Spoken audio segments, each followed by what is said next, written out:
can't do it. Okay. We'll do it live. Okay. We'll do it live. Fuck it. Do it live. I'll write it and we'll do it live. Here we go. It's a Friday. It is the Daily Puck Drop. It's with the great Jim Moore. My name is Jason Puckett. We welcome you in. We are in the PuckSports studios right behind me, built by Limbach Lumber. They're going to help you out, DIY contractors, but you do-it-yourselfers are going to help you out too. They're offering free deliveries, and they've got the largest stock moldings in the Northwest. They've got old school service. They've got the Hugh Millen wing. And they've been doing it since 1930. Give them a call, 206-782-3487. Visit them online at limbachlumber.com. Jimmy Moore, how are you on a Friday? I'm doing okay, Puck. How are you, man? Doing great. It looks like it's sunny there. I think we've hit the hell. Hell has started. It's dark. It's raining, and hell is upon us. Yeah, that's sunny here. Why don't you come down here? Come on, I keep trying to talk you into that. Your kids would love it here. Tyson would love it here. Everybody would love it. I'd love it. But it's too expensive now because of all you people. Now, I wouldn't – back in the day, I would go down there and move down there, and I would save a little money. I moved to Bend, Oregon. It's the same as living in Seattle. Nah, not really. I mean, it's cheaper here. Not that much, but we're thinking about going to Redmond, 15 miles away. It's even cheaper there, so – yeah, we're planning on staying, except for we're not going to stay here. Both the wife and the husband are gone right now. They took the kids, so if the dogs wander over there right now, I'm good to go. Oh, we're talking about the neighbors. That's right. So the neighbors, they're gone for the weekend? Yeah, we got to be out by October 15th, though. So the countdown is here. We're down to about 12 days.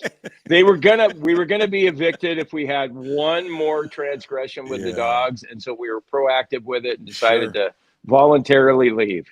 So we're out. We got a little bit different schedule here with the show today. Our handicapper, TroyWins, is going to stomp on by here in a couple of minutes here, and we'll get Troy's got something. He's got kids stuff to do today, so he's like, I gotta go early. I said, that's fine. What handicapper doesn't have to go to do a school event? Everybody does.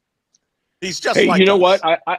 I have personal proof that Troy wins. Okay, you know why? Because I Venmoed him $80 the other day because I kept going double or nothing, $20 and then $40, and so I owed him 80. And he was so nice about it. He goes, "No, you don't have to pay me, Jim, or just send me half." And I'm going, "No, a bet's a bet." So TroyWins.com. I sent him some money, and Troy knows his stuff. He's gonna rub when he jumps on. He's gonna rub it into us because of the whole deal with the. Wazoo and Boise State. But let's not let him off the hook. He also liked Baylor, by the way. So when he wants to gloat about the Boise game, go, didn't you like Baylor? And they lost by 6 to BYU. So just and he called BYU frauds. They're a fraud team. Well, we got a lot to cover today. We John Stanton has broken his silence, and he did it on state media. No better place to go to than in a controlled environment, and we'll get to that. That just released about an hour ago, MLB.com, and so we got to touch on this one. But let's get everyone caught up on the weekend of games with our handicapper. It is TroyWins, TroyWins.com. Troy's with us a little early today. He's got a school event to go to early. What school does something this early in the morning, Troy? What are we doing here?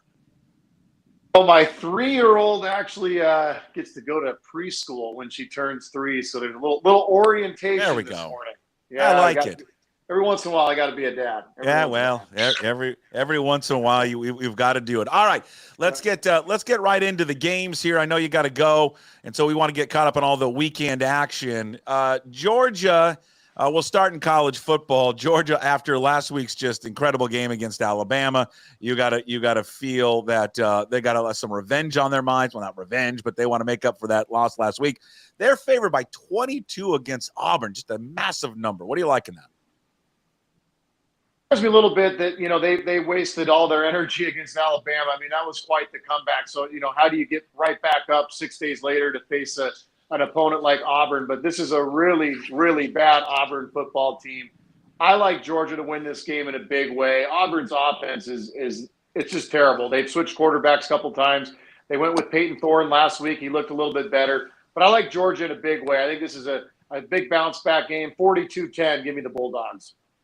College game day going to Berkeley, California for the Miami-Florida Cal game. Miami is favored by 10.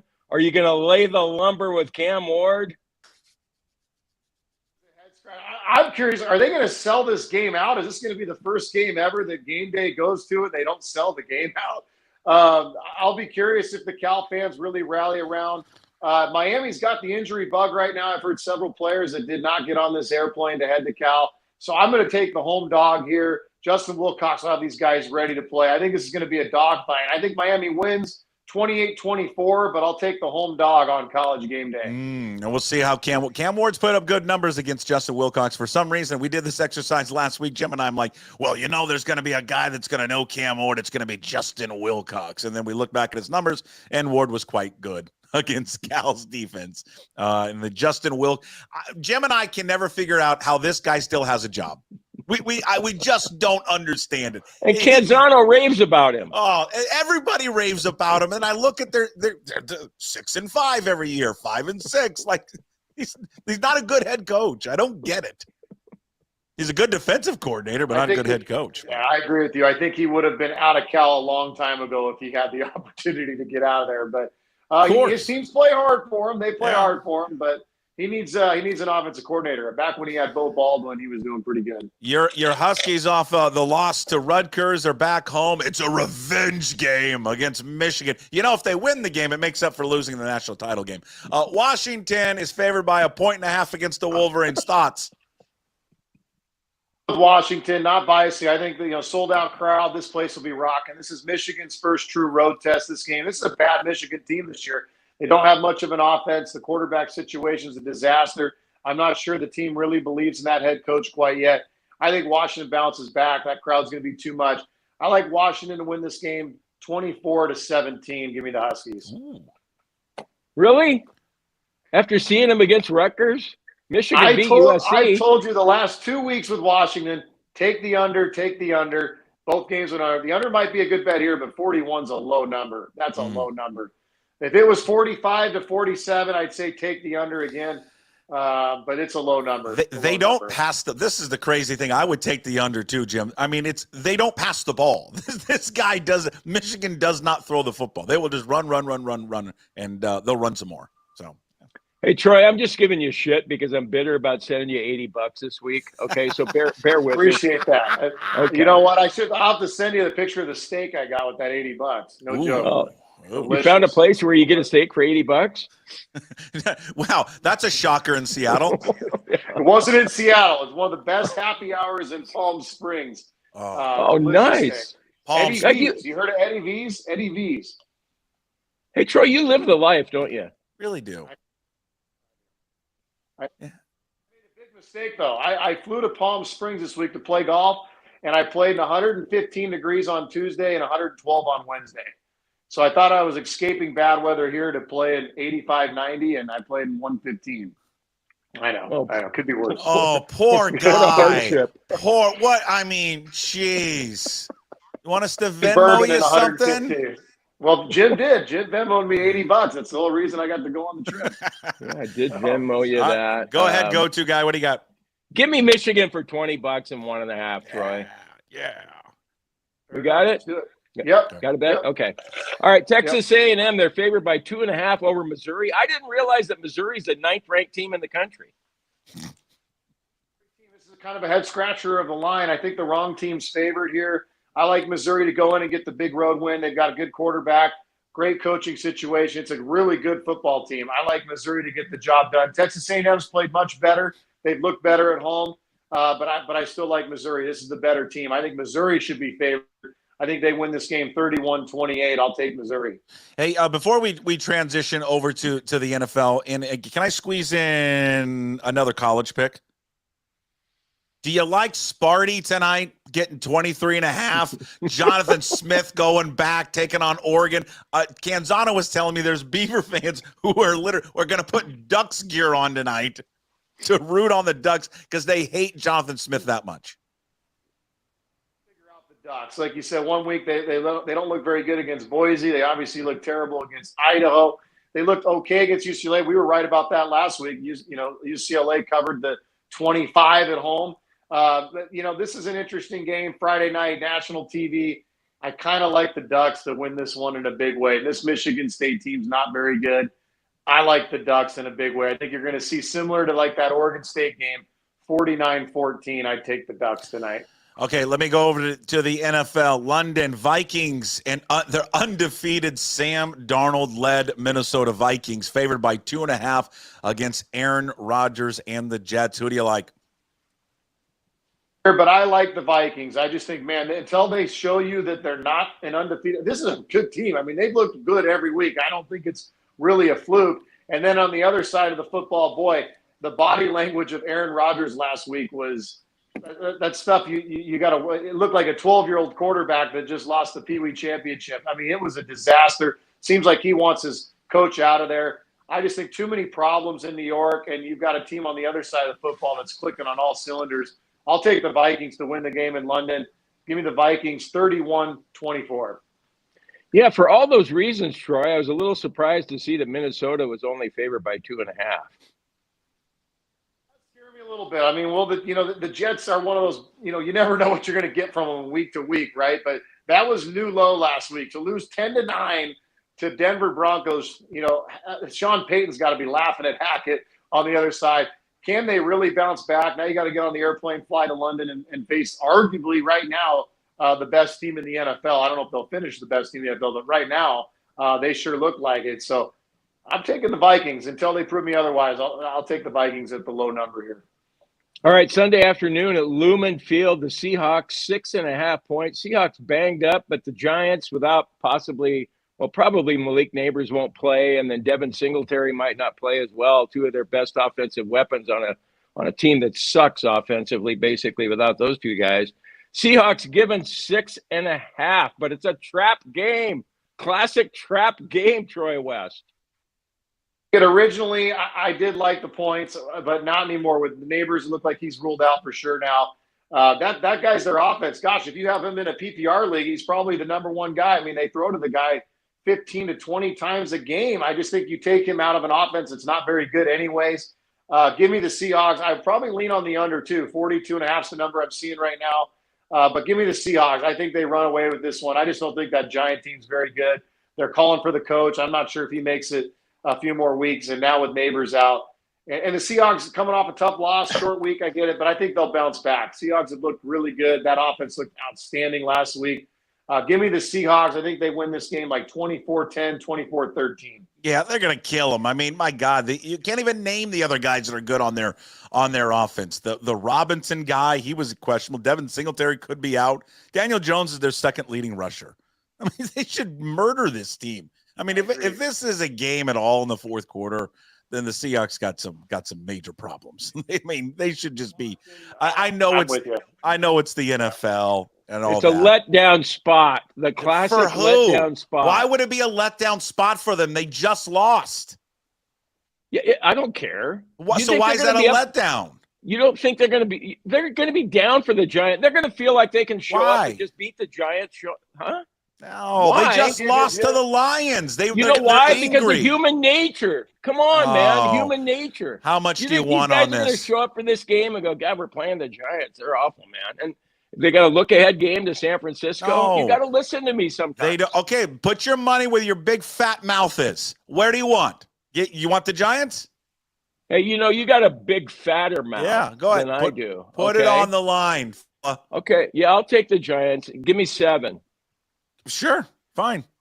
Give me the Giants. You sound like we give me 10? Huh? To give you sound like you give me 10? I'll give you 1,000. A 7-point, $100. Let's go. $100. $100. You give me the Giants and 7? Yep. All right, I'll take it. Jesus. Was that stupid, Troy? Where I'll give Jim the point is you've got San Francisco, the Falcons, and the Bills coming out. That's a tough stretch. They don't look ahead like we do. We look ahead. They don't. They look ahead, too. No, They're people like us. Puck, they're people like us. They can play football really well. They shop for their own groceries. It's like the Us magazine. Okay. Pittsburgh, 2.5 favorites over your Dallas Cowboys. Weird line. Dallas missing some key guys all around the field and still only 2.5. I think Justin Fields came back to reality last week, did not look very good. They go into Indianapolis and lose that game to Joe Flacco and the Colts. The back's on the wall. The Cowboys lose this one, it's probably season over. I think Dak Prescott gets a feather in his cap. They go on the road and win on Sunday Night Football. 24-23, give me the Cowboys. I know it's 2.5. If you're a viewer and you're gambling on this, I'm probably buying it up to 3.5. Give myself a field goal and a hook, but I know for officially on the show 2.5. But give me the Cowboys. I think they sneak this one out in Pittsburgh. I like your picks this week, Troy. I wouldn't always say that, but this week I do. I thought you would hate that pick. Hey, no, hey, before you go on us, Troy, give us what's your lock of the week? One of my favorite games of the year, and you guys will know a little bit about this game, but it should be about 105 degrees at kickoff in Tempe, Arizona. Kansas, the 1-4 Jayhawks travel in to Sun Devil Stadium. Give me Arizona State -2.5. Arizona State's looked pretty good this year. I love the way that they're playing football. Scatterbo's a great running back. They're 3-1. They've killed teams at home this year. They killed Wyoming. They killed Mississippi State. They look good on the road, beating a pretty good Texas State team. They're coming off a bye and they're coming off a loss. Give me Arizona State Saturday night at home -2.5 against a Kansas team I've watched a couple of times this year. I'm not impressed by them. They're getting it done. Arizona State wins big, 35-20. That's my lock of the week. Okay. Tell everybody where they can find all of your work and get in touch with you guys.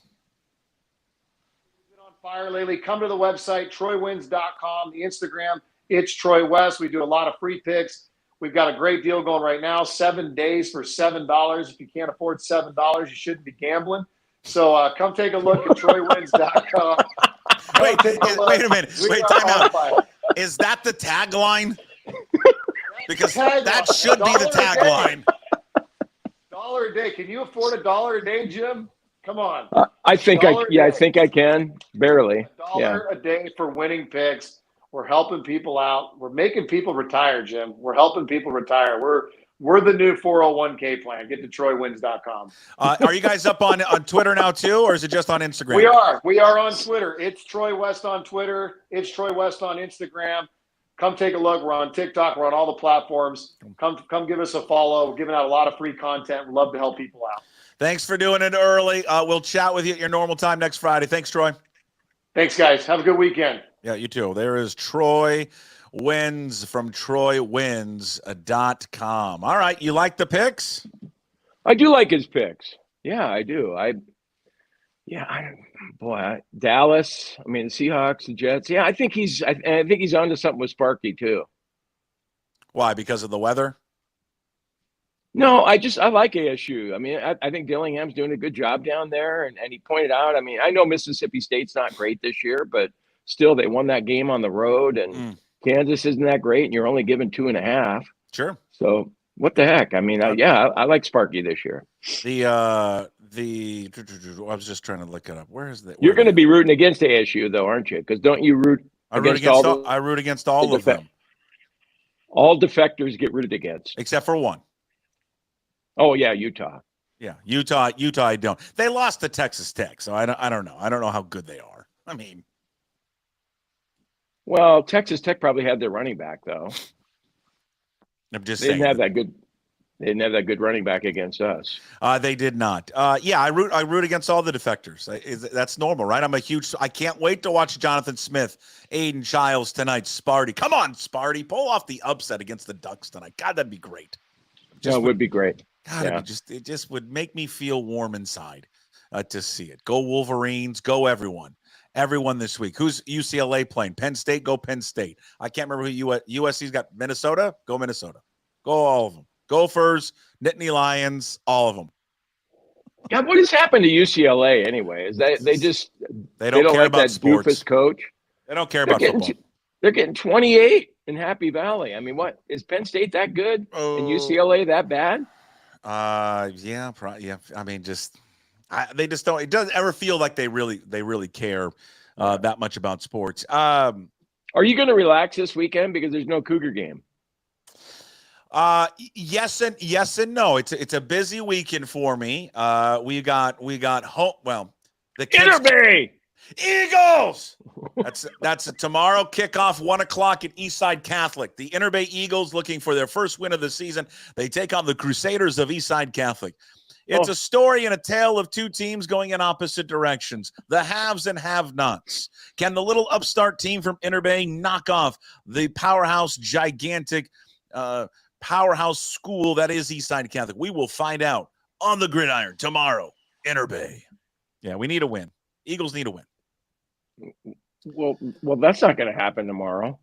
Well, that's not positive, and I don't like it.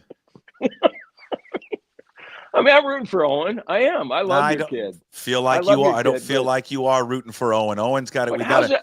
Hey, no offense, but I mean, that's a football factory over there. Eastside Catholic. And I've never looked at Ballard as being a football factory. Sorry. I mean, you have nice restaurants. It's not just Ballard. It's Ballard, Queen Anne, Magnolia. We pull from the three. The whole shooting match. I don't think of that as a football factory hotbed. We pull from the three, underdeserved areas in Seattle. Yeah, those kids in Magnolia, God, they've had it rough. And Queen Anne, my God, they're living off food stamps. Yeah, it's gonna be tough. It's gonna be really tough.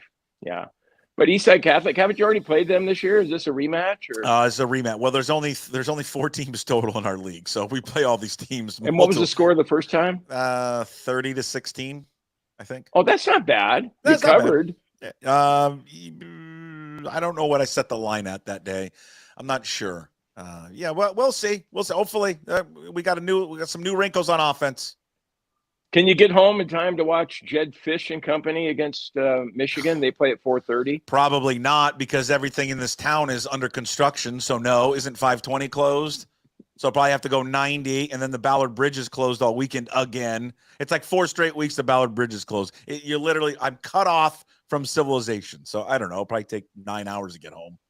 God, I know the feeling. Down here I had to wait like 30 seconds to get into a roundabout the other day. It was just so annoying. I hate traffic around here. It's so bad. I'm not exaggerating. You have a cough button maybe you can hit next time? What do you want me to do? I don't know what to do with these damn things when I have a cough. I don't know. I'm an older guy, and I kind of get congestion in my throat every once in a while. You say old? Hold on. Yeah. That's the thing I miss the least about Seattle is the traffic. I mean, it's just – I hear the traffic reports, when I tune into the sports radio stations there in town. It's so bad, Jim, right now. It's so bad. It's everywhere right now is currently under construction. I mean, everywhere. It's not summertime anymore. That's usually when they're doing it. It's everywhere.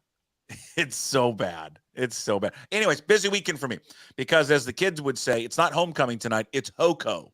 So we got homecoming tonight. So the daughter's out and about for that tonight. So I got to, I'm not going to sleep tonight. Wait, does she have a date for the dance? No, just going with friends. Lame. Oh, come on. Lame. Is she 16 yet or is she 15? She's 15. Okay. Has she started dating yet? I mean, she had a boyfriend, I think, last year. Okay. I want that to start happening more. Okay. Can you tell her, say, Mari, my old partner, he wants you to start dating. And the reason I want that is because I want you to experience that like all of us who have had daughters have done in the past. I want her to start dating. I wanted her to find a guy for homecoming. I said, excuse me, HOCO. You can't call it homecoming. It's HOCO. I just said, can you just go ask somebody? You go ask somebody. No, we can't do that. It's the guy's responsibility. And this is where I've turned it back on her and her mom. I said, I say her like her mom, like we're divorced. This is where I flip it back on them. I said, well, so then your place is in the kitchen. You should just cook and clean every night. Wow. How'd that go over? Well, no, but I was putting it on them. I'm trying to tell her, you don't have to wait for some guy to ask you. You go ask a guy. Times are different now. Well, not even. No, that's only when you do the Sadie Hawkins dance, isn't it? But a girl can go. If she wanted to go with somebody, she could sit there and just go ask a guy. Yeah. Who cares? Yeah. These guys now, I've learned this from high school kids, middle school kids. I don't know if it's technology or whatever it is. They are scared of their own shadow. These kids.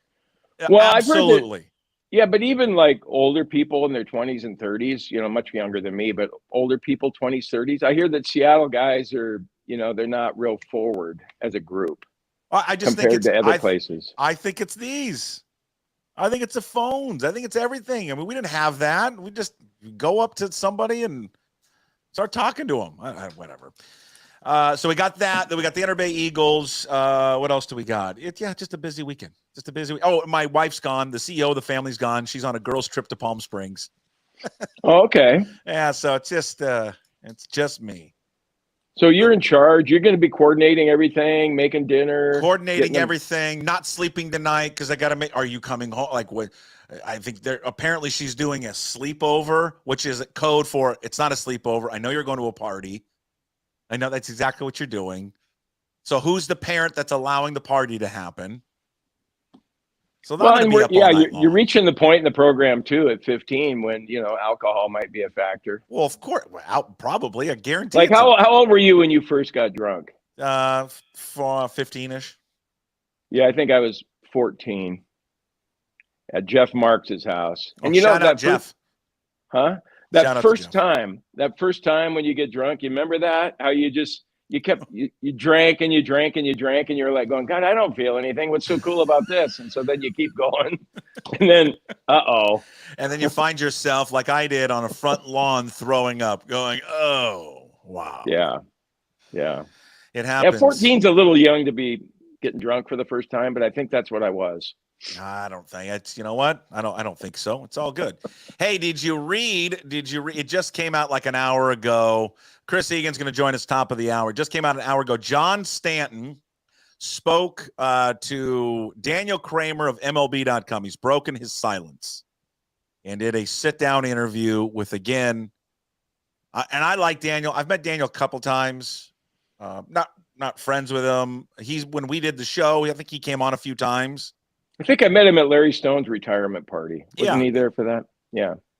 Everyone vouches for him and all that. But let's just, I'm saying this because here comes the but. Let's just understand what this is. Like this is a team controlled website. This is a league controlled website. And he did an interview in a controlled environment that I guarantee that after he did the interview, there were questions that he could ask and couldn't ask. And that when it was done, I would speculate that they got to look at the article before it was published. And that, to me, this is a broader topic that I want to get just more into the Mariners, but you'll appreciate this. We both, I can't remember. Did you get a journalism degree from Wazoo? Let's just say you did. Some people would be surprised to hear that, but you're right. Okay. I did as well. And in a weird way, if we permission to be serious, I take this stuff real serious. I really, really do. I mean, I think journalism is vastly important, especially today. I believe it's the role of the media, and they've made mistakes to hold people accountable. And when we lose independent journalism, and we have lost it, and it's dying, unfortunately. It's a real sad state for society. And that's not independent journalism. It's just not. Now, that's not the fault of Daniels or anybody else. It's a job, and I get it. Everyone needs a job, okay? But that was written by the organization. And it's in a way where, well, let me backtrack on that one. That's unfair to Daniel. It was written by him, but it's not the full media getting to ask John Stanton questions. And it puts, honestly, him in an uncomfortable position to have to sit there and do the interview. Because I bet you there are probably a litany of questions. I know there were that he probably wanted to answer or follow up on or press on. But this Jim, he couldn't do it. Yeah. The number one thing I remember after graduating from WSU, that when you covered the home team, the reason I got into being a sports writer is that I was a fan of the Seattle teams and the Cougs. And But I always told myself, like when I covered the Sonics, that you had to be objective covering the team.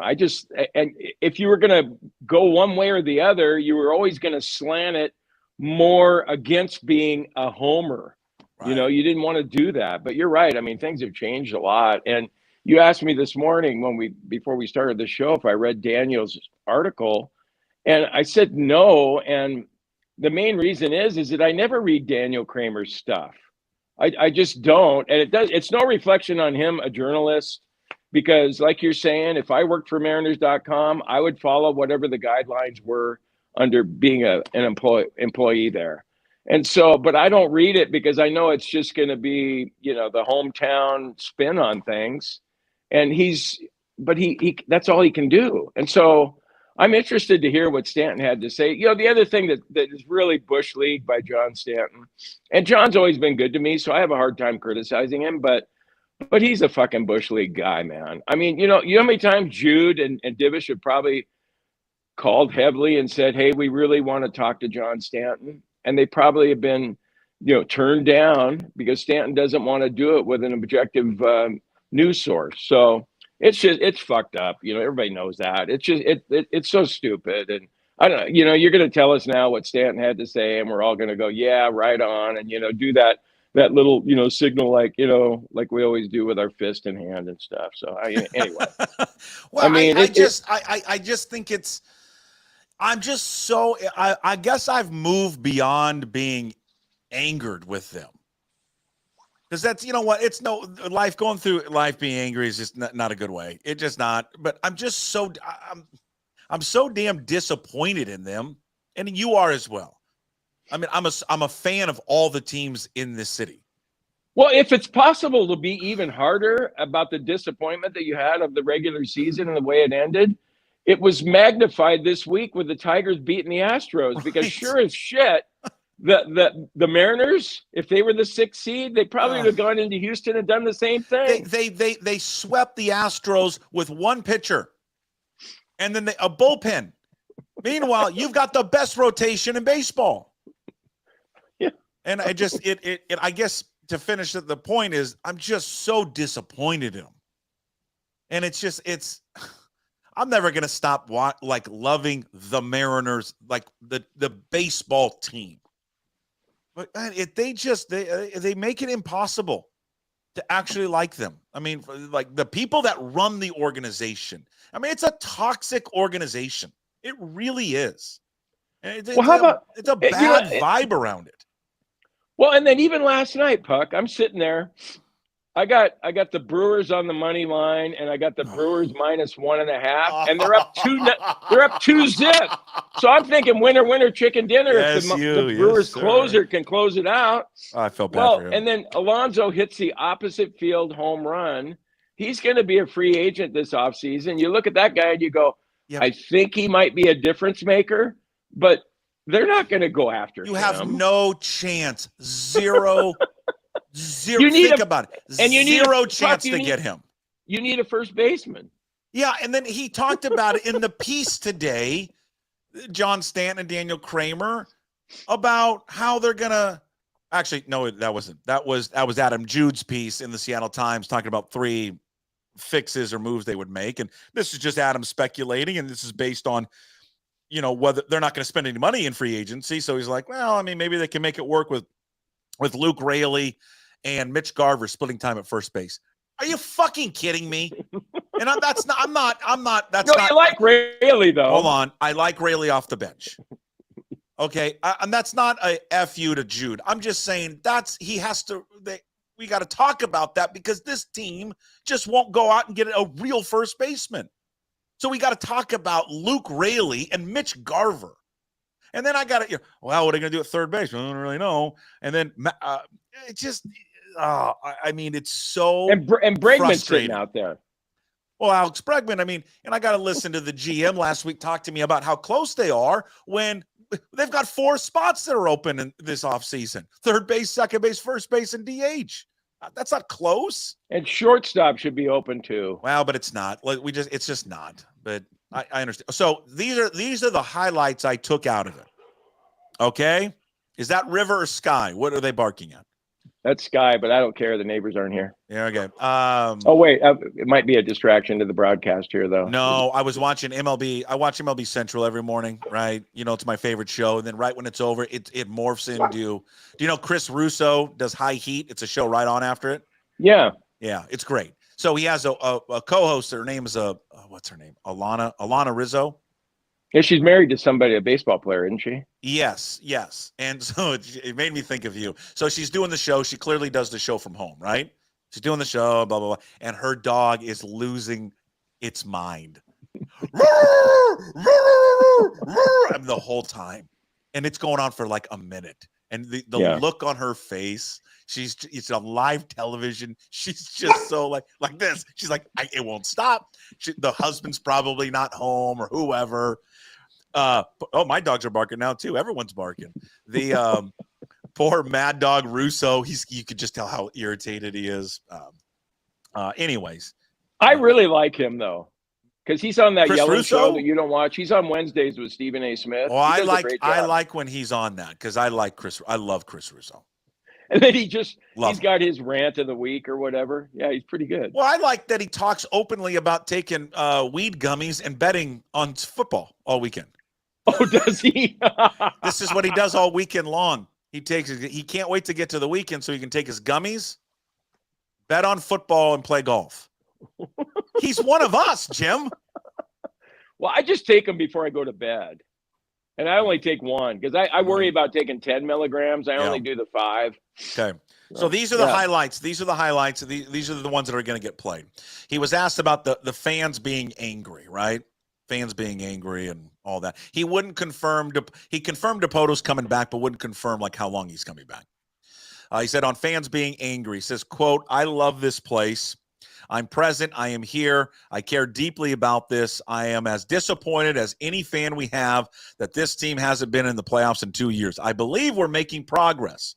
I can certainly understand why fans are frustrated when they hear me say that. But I believe that we are on track to have a team that consistently wins over a long period of time. I intend this team to win, have a winning record every season, be in the playoffs most seasons, and win a World Series."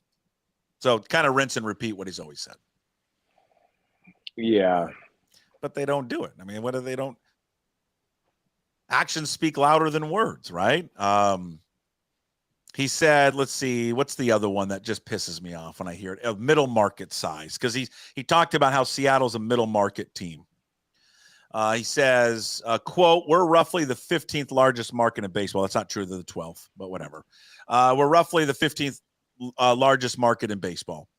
We're pretty much smack dab in the middle in terms of the size of the market. And that means that we're about average in our ability to generate revenue and do those things. I think, to me, the word that we use a lot and our objective is to have a sustainable franchise over a long period of time. I'm sick of hearing sustainable, man. Because they've used sustainable for so long. I think most Mariner fans, if you told them, hey, look, would you trade if you had a World Series champion in 2025 and you won 58 games in 2026, would you sign up for that? I think most Mariner fans would. Did you hear this? I played this yesterday on the show. You were not here. Yesterday on the show. Have you seen this soundbite, this clip from John Stanton at spring training with Paul Sylvie?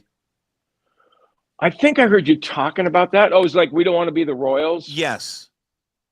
It pisses me every time I watch it. The Royals are still alive. Yeah. I want to play it for you, okay? Okay. I know you hate when I play stuff. But no, what makes you think that? We'll have a competitive team every year.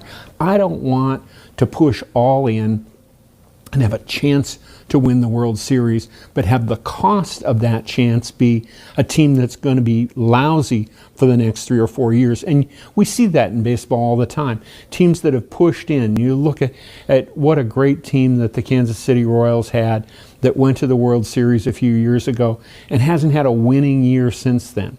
You know, teams that have the ability to play good baseball year in and year out, make the playoffs consistently, and win the World Series.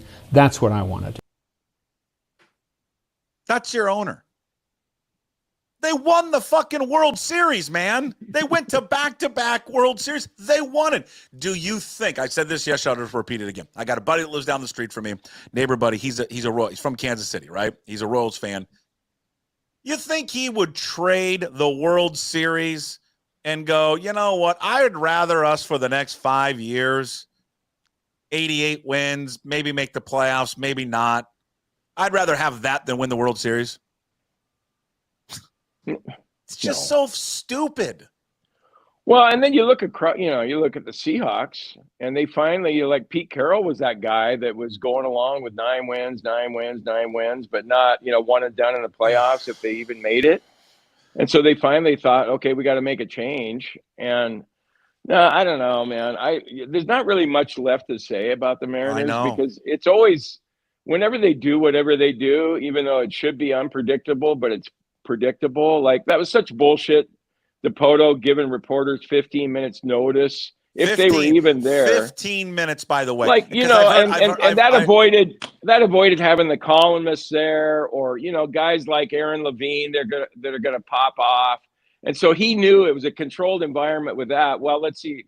Probably asked heavily, who's going to be here tonight? Well, Divish or Drude. And, well, how about the columnists? Are they going to be here tonight? No columnists. Okay, well, let's do it tonight then. Anybody 15 minutes. Anybody, Shannon, she's going to be here. Okay, fine. Kramer, he'll be here. Fine. But, and again, guaranteed. I mean, John Stanton, that's such bullshit that he did it with his own guy, Mariners.com, so that they could control the message. It's so fucking stupid. And it's embarrassing. It's just embarrassing. Like, give Jude and Divish a chance to be there too. And Ryan even said hold on. They were there. They covered it, but I'm just saying. Well, I'm talking about Stanton. Oh, well, Stanton. I'm getting confused. I got you. But again, I want to repeat this again because it wasn't an hour before, it wasn't 45 minutes before, it wasn't a half an hour. 15. Divish said it on the show this week. 15 minutes. 15 before they knew that Dipoto was coming down to talk. I wish Jerry would let Hollander speak. Hollander's the general manager now, and Hollander's cooler than Jerry. He's more down to earth, and he's not a dick. But he's the same thing. It's just a different voice. It's the same. It's the same BS. But it sounds better, and it sounds more authentic coming from him than it does the bullshit guy at top. I agree. Yeah, I agree. What's the other one? He confirms Jerry's coming back. But again, didn't say how long he's coming back for. The middle market thing, I just tell you, just pisses me off when I hear it. This is why it makes me so mad. They're not the 15th or the 12th, but whatever. It's 3 spots. In 2021, they made $313 million. That was a revenue. In COVID year, they were one. I think they were the only team to turn a profit in COVID. By the way, how'd they do that? Because television, prices, all of it. I don't know. Because they weren't selling the $16 beers during the COVID year. Last year, they were the 13th most valuable franchise. They're worth $2.2 billion. Then next year it'll be 2.5, and then 3, and then 3.5 and 4. Their attendance last year was 10th in baseball. In 2023, if you go to Forbes, Major League Baseball and team sponsorship was up 23%. Baseball overall made $1.5 billion. This line of where he thinks they're middle market, you tell me, and I was telling this to Divish earlier, there is not TV size market. Just throw it out for a second. There are 3 markets that have more wealth in it in professional baseball than Seattle. New York, that's 2 teams. LA, that's 2. And probably Chicago. That's it. That is all. No one has Amazon and Microsoft and all the Fortune 500 companies and tech companies in here. And then I mentioned San Francisco, I think, and the Bay Area. That is it. This crying poverty bullshit that he does, and I hear other people say, well, they're a mid-market team. When I hear people say they're mid-market, they are so clueless to what an actual market is. They're absolutely clueless. Drive around this town and tell me if you think it's mid-market. Just drive around and tell me. It's just nothing mid-market about it. I just don't get it with rich people in general. But do you ever reach a point where you think, yeah, I guess $1 billion's enough. I don't need $1.5 billion. And then, and to me, I always think if I'm John Stanton, I'm thinking, okay, God, I got all kinds of money. I got generational wealth. I can take care of my kids' grandkids and their grandkids and everybody else. So why don't I just be a legendary guy and be the first owner that brought the Mariners a World Series? And it might cost me an extra, $50 million this year or whatever if I went after Alonso or Bregman and the other thing. Like for an organization that doesn't like criticism, or seemingly they don't, like what if they went out and got Alonso and Bregman? You had those, as your third baseman and your first baseman. And if you dumped Garver and you dumped Haniger and you said, it didn't work out with those guys. Instead, we're going to hear the bullshit about, we just feel like it was a one-off for both Mitches, and they're going to go back to who they really are on the back of their baseball cards this year. If they did all of that, and let's say they got Alonso and Bregman, and they didn't win the World Series or didn't make the playoffs, you could at least go, well, you know what? You guys gave it hell, though. You tried. Yeah, I mean, you put your best foot forward. And then there's people would be going, there's a lot of teams that don't spend that much, and, they still make it. But, if you're really putting in an effort and you're not going after the Tommy LaStellas anymore, I think people would be like, okay, you know what? We're going to give you a pass on that because you tried. You actually tried, and you went over your budget, and you gave it hell, and it didn't work out. But we're not going to criticize you because you actually tried, and you went for it. You didn't squander the pitching staff by getting Bregman and Alonso. So, but that's not going to happen. And so we just sit there and, next year it's going to be another fail. And at some point, they're going to see through Jerry Dipoto. It's unbelievable. Unbelievable. Like if you pulled – every owner in the other 29 owners, hey, if you didn't make it 8 out of 9 years, would this guy still be your general manager? All 29 would say no, but you got the one that's saying, yes, we're going to stay with Jerry. It's weird. I don't get it, but whatever. Well, okay. Along those lines, where did he say? Asked to evaluate in the John Stanton sit down with Daniel Kramer, asked to evaluate Jerry Dipoto's 2024 season. John Stanton said, quote, "You start with the performance of the major league team on the field, and it's disappointing. I think that you can't get past that as being the number one factor. But I look at the other things that enabled us to be successful in the future, will enable us to be successful in the future, and they're all pointing in the right direction." I mean, this year was an absolute utter failure. An utter failure. He has been to the postseason one time in 9 years. The Twins just axed their GM after 8 years. Jim, they won 3 divisional titles. They went to the postseason 4 times. Because of the way they faded down the stretch and didn't make the playoffs this year, it's not good enough. And then they fired 4 of Rocco Baldelli's coaches because ownership said not good enough. And that's a mid-market team, okay, who doesn't have the wealth that you do. Yeah. No, it's a hard one to figure out. And I think it really, out of all the seasons, starting with 77 and going all the way through 2024, this one, I think, ranks way, way up there as far as being the most disappointing because of those 5 starters that you had. I mean, you just freaking blew it by not capitalizing on what you had. And you were pretty injury-free with those guys. Well, Wu was hurt for a while and then Castillo toward the end of the season. But all in all, banged up. Yeah, to your point, I think you're just talking about the pitchers. Yeah. Oh, yeah. I mean, just, so I mean, everybody knows that. I mean, we're going over old stuff, but it's just so hard to believe, especially when you watch these teams like Kansas City and Detroit still being alive. And you like to think that with the team here in Seattle, with the pitching staff you had, that you could have still been alive if you just made it. 5 of the 8 teams that are still alive in the postseason all spend money. This notion that if you spend, it doesn't guarantee you anything. Well, everybody knows that. And the Tigers and Guardians and Royals have a great shot to win the whole thing. And it'd be a great story. Arizona got there last year. They don't spend any money. But well, I mean, it's so easy to just say, like if they did sign Bregman, would he not be better than Dylan Moore and Urias or whatever the fuck whatever he Josh call him. Rojas? Uranus. His name's not Uranus. Whatever. His name's Urias. Whatever. And then who's the other? Oh, Rojas. Like Rojas, he's a nice player, but he's not a guy that you should be going, yeah, let's pencil him into the lineup every day. Of course. And you got a shot at Bregman. And, you can kind of boo him at first if you want. And then as soon as he starts playing well, because he was a cheater. Well, shit, let's get him here and hope he cheats here. But a non-starter, whatever. But it's not going to happen. I know. Yeah. I know. Juan Soto, not going to happen. I mean. Yeah. I remember you were thinking that Soto might happen. Weren't you at one point?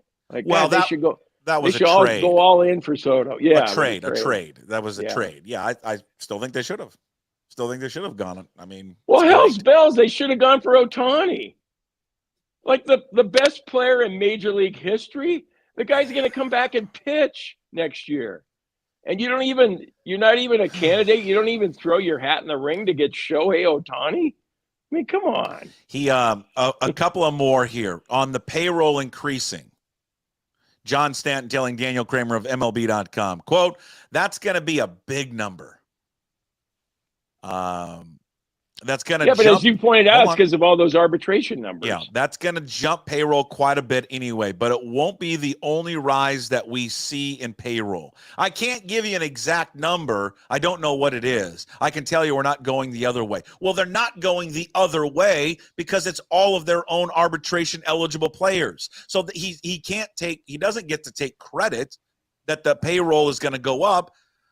It's going to go up because you got to pay George Kirby, you got to pay Cal Raleigh, you got to pay Logan Gilbert. You have to Julio's contract goes up. I mean, Randy Arozarena is going to get paid. Yeah, that's why it's going up. It's not going up because they're going to go get Pete Alonso or another free agent out on the market, Bregman or any of those guys. It's going to go up, and it's going to go up in a big way, by the way, with all of those guys and the Mitchwich, because they owe $30 million to Mitchwich. Right, that's right, River. No, that's a money River, not well spent, River. Well, and then honestly, so you look at these numbers, these salaries that are going up for these players, they're still underpaid. Cal Raleigh's going to make $5.6 million next year. It's ridiculous. He's the best catcher in baseball. Gilbert's going to make $8 million. That's all. Maybe more. You think Gilbert goes, God, baseball's kind of a mess when I'm only making $8 million and Garver's making $12 million? Oh, baseball's terrible. These contracts and are awful. Kirby's getting $5.5 million next year. That's stupid. Yeah. Kirby should be getting $25 million. I mean, if Castillo's making 24, you can make a case for Kirby making 25. Yeah, baseball's weird because, I mean, these guys get to be 30 years old, and then that's when they get their highest earning potential, and they should be getting it right now. What was the other one? The other one that is just kind of near to me, and I guess probably to you as well, because we like these people. And I kind of went on a little rant yesterday about this. Because I understand the criticism of Root Sports. I get it. Okay. It's like Daniel Kramer with MLB.com. I understand it. What I don't like is when people take shots at the people that we like. And I see people take shots at Brad and Angie and Jen and Bill, the people that work, like the people that work in front of the camera. And I see it a lot, some fans, but I see people that work in the media too. And I've probably have taken shots at them in the past. So I'm being a hypocrite, probably most likely. But you would do the same thing, by the way. They're owned by the team. They want to keep their job. This is why there's no animosity towards Daniel Kramer. I mean, they want to keep he needs a job. Right. And there's comfort in having a job. Right, Jim? We know that. There's comfort in having a secured income coming in when you're owned by a bigger media company or a sports organization rather than going out on your own, because there's uncertainty with that. And so, for a guy like Daniel Kramer, is like, yeah, I mean, this is maybe not the best thing in the world, but it's money and it's a paycheck and it's secure. I get all that. And it's the same thing with John Boyle over at the Seahawks. He writes for Seahawks.com. 100%. And so when I see these guys and gals at Root, I'm like, I get it. It's a job. The Mariners, we would all like for them to be able to speak their minds. Trust me when I tell you this, they would like to be able to speak their minds and to say, or to at least be a little bit more critical or do a little more hard-hitting analysis after the games. That's not their choice. That is put on them by the club. Other clubs don't act like that. The Yankees don't do that on Yes Network. I watch it. The White Sox don't do it on their network. That'd be fun to watch a White Sox or listen to a White Sox Ozzie Guillen is great. Ozzie Green is great. And that's run by the team. But yet they're critical and they go after the team. They're not name calling. And so again, I wish they could do that. They wish they could do that. My point being is that I think they take a lot of arrows sometimes. And I think it's unfair because I think a lot of people in that position would do the same thing. He was asked about the future of Root Sports was John Stanton. He said, Stanton said, our goal is to have programming available to as many fans as possible. And that will be our guiding light in terms of making decisions as the season comes to an end. They haven't even told the people working there what the plan is. And that's what pisses me off too. We've got people's jobs are on the line, Jim. Their futures, families. Do I have a job in a few months? Do I have an employment? And they're hanging these people out to dry over there. Yeah, I heard you talk. What's going on. I heard you talking to Brad yesterday and, about his wife. And every time somebody calls, she's wondering, is it, have you heard any more about your job and your situation? And yeah, the uncertainty. He's got a girl in high school. He's got 2 in college or whatever. And for everybody early 50s. that works it there. reminds me. The same thing for me with like at the PI when they closed. I was in my early 50s, and you're going, Jesus, what the fuck? I wanted to retire at the PI, and then you got to kind of scramble and come up with something else. And everything you're saying is true though. And if we worked there, we'd be just like them. I just for the life of me don't understand why you got to just sugarcoat everything. I would tell Riz, even on the broadcast, I would say, hey, Rick, appreciate how it's a beautiful day at the ballpark, even when it's raining outside, your enthusiasm, your optimism. But, if you want to call out a player from time to time or say somebody made a stupid decision, on the base paths or in the dugout, go ahead, feel free. But again, we know this. I just want to point this out. That's a decision not being made by the people that work like the producers and directors of Root Sports. Yeah. This and is you know being what I really made above them, telling them we cannot have you call out players and anything. Yeah. And the guy who really pushes the edge of that is Bill Kruger. And you have him on. Yeah. And I just sit there and I listen to Bill and I'm going, yeah, if I'm Stanton or somebody at Root Sports, I might have to call Billy into a closed door meeting at some point and say, hey, I've heard you on this PuckSports thing. And you seem to be pushing it a little bit too hard, And then Kruger probably, he's in his 60s, probably thinking, fuck it, man. Root Sports is probably going to go out of business. I'm just going to go ahead and tell Jason exactly how I feel, which is the way, I know Brad and Angie feel the same way, but they can't do that. So anyway, yeah, it's a tough one. What else? Oh, the last one I wanted to get to. Egan's coming up at 11:10. Okay, because we went a little long, and I want to play your voicemails before we leave. Yeah. Okay. Yeah, you go ahead and just keep me here all day. You're not paying me on. anything, but you feel free.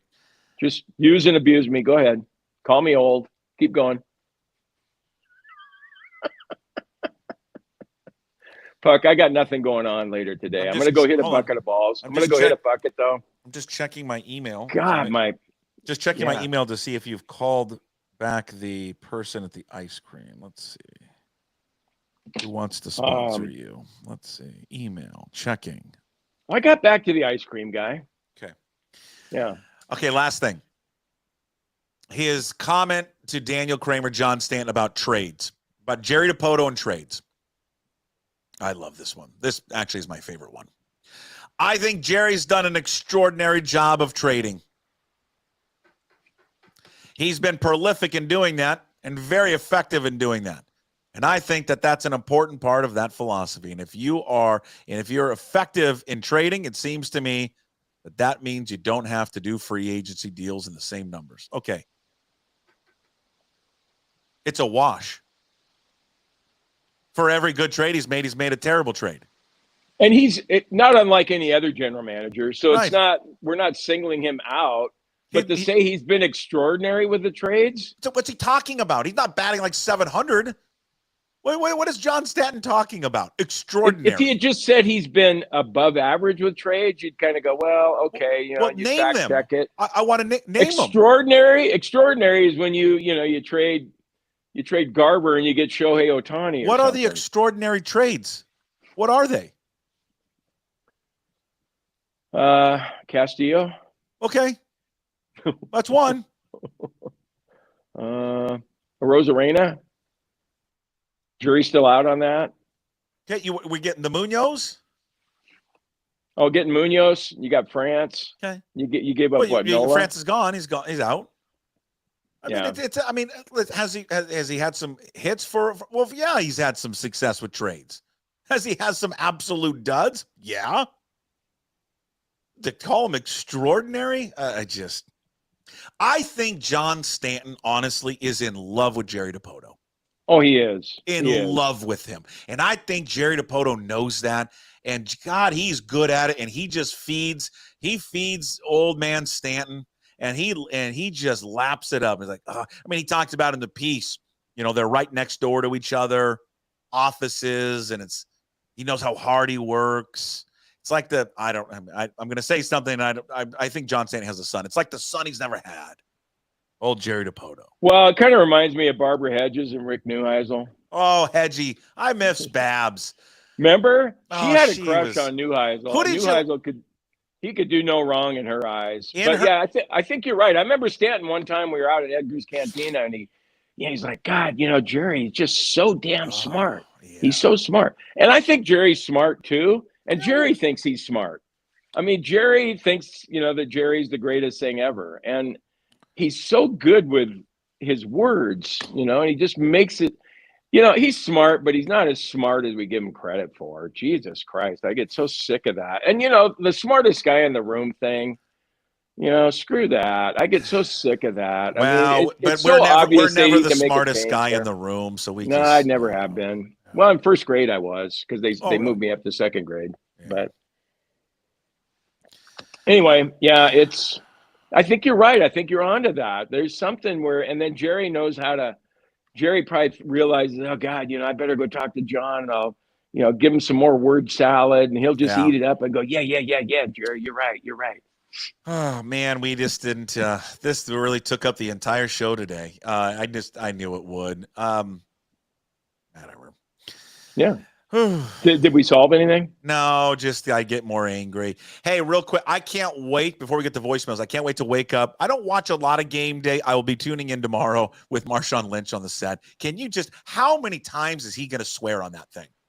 Is he going to be the guest picker? Yeah, oh yeah. It's just going to be that. And they'll show highlights of him, like when he was in Berkeley going around on the scooter thing or whatever. Oh yeah, they've already done it. They've already done it. That's one of the highlights. That was against Washington. Remember? Was it? Yeah, it's an overtime touchdown against the Huskies. Oh. God, my favorite game against Washington, though, down there in Berkeley was, remember the game in 2008 when they needed one more loss to clinch an 0-12 season, and they went to Berkeley and just got blown out? God, it was fucking beautiful, wasn't it? Oh, 0-12. They let the Huskies, before you get to voicemails, sure. The Huskies have a shot at running the table the rest of the way here. Their schedule, have you looked at it? They could lose every single game on their schedule. Maybe they can squeeze by UCLA. I think they're going to win this weekend. I think they're going to squeeze it out against Michigan. God, you might be right. I hope you're wrong, though. I can't. I don't know. The guy cannot throw the football. And it's just wild. It's wild to watch. They don't. He can't throw. Yeah, but if they ran it against USC, can't they run it against Washington? Probably. Yeah, and they did give USC some problems in the passing game. So I think Washington defensively, I think they'll be pretty stout. But I think they'll squeeze it out. I think they'll squeeze it out, and then there'll be people celebrating the Oh, we got revenge for the national title. Well, the other thing that I like, though, is that Rob Staten, and that was really fun talking to Rob. I appreciate you having me on with him on Wednesday. But, he does this extensive draft coverage.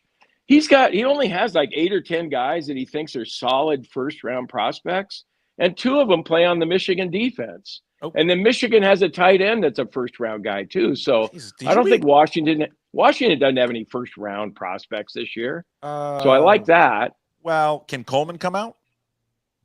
Can who? Can Jonah Coleman come out? Wouldn't he be a first-round guy or no?